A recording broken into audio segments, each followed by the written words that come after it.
It is the bright, fresh practice of the Senate of the United States of America to formally abandon all activity if the President of the United States might not like what the Senate would do. Of course, this is in stark contrast to times past, when Congress was held to be a separate and equal branch of government. Now, though, Senate Majority Leader Mitch McConnell has seen the wisdom of abdicating congressional responsibility. You can expect more acts of senatorial disappearance as the shutdown continues, or really anytime it's politically expedient. Note that Senator McConnell is still under a Harry Potter invisibility cloak and didn't appear to be available for comment. Everyone knows that McConnell has stated that he won't bring a bill to the floor of the Senate to resolve the government shutdown unless he knows the president will sign it. But why is that? Try this. A vote to open government without funding Trump's wall is a most precarious thing for Republican senators.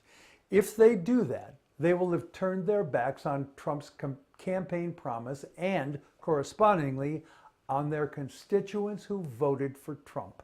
Senators will feel their fury in the next primary. It will be ugly, and they know it.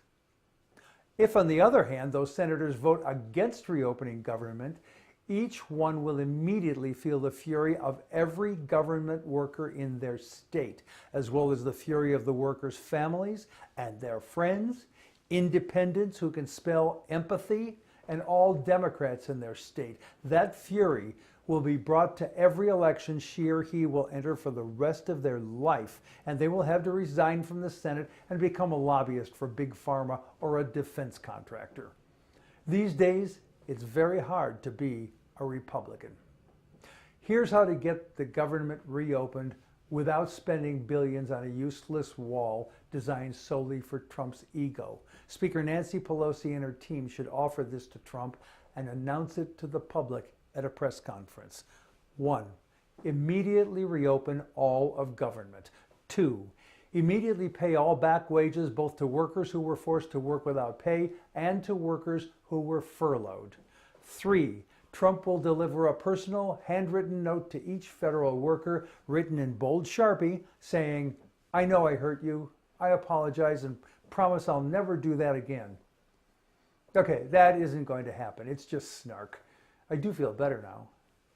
4. Funding will be provided for a bipartisan blue ribbon committee to generate a plan to bring border security and immigration policy into the 21st century, including recommendations for permanently dealing with the DACA kids and the other 11,000 undocumented in the U.S. now. The plan is to be submitted to Congress and the President within 9 months of committee inception. It is to include no recommendation for a wall, except where a wall will actually enhance border security, and is to be of appropriate construction. No need for a wasteful, big, beautiful wall. 5. Congress is to draft a bill following the committee's recommendations as adjusted or amended by Congress and vote on that bill within 6 months. Note that Congress won't be starting from scratch because there were efforts at immigration reform not long ago. The beauty of this plan is that if the president rejects it, he will be telling everyone that he really doesn't support border security or immigration reform. He only supports what makes him look like a tough guy, and he doesn't care about America or Americans. There will be substantial pressure on him to agree to this plan. Plus, the president can claim a victory, as there will be some amount of wall that will be constructed.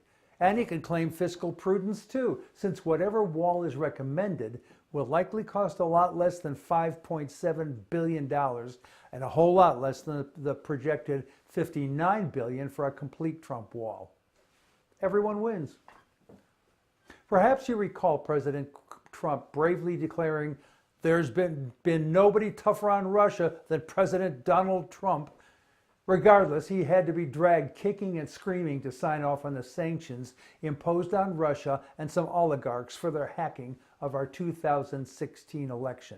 Then in December 2018, when Congress was on holiday break, he had his Treasury Secretary, Steven Mnuchin, dump in Congress's lap a plan for sanctions removal. They had just 30 days to vote to stop that action, and far fewer once congressmen and senators were back in D.C. The House voted to stop the sanctions removal with a strong bipartisan showing. The Senate wimped out, falling 2 votes short of the 16 needed to overcome a filibuster. Every one of those nay-voting senators knows that Russia is a bad actor. Every one of them knows that Russia hacked our election and deserved those sanctions, and 43 of them voted to lift the sanctions.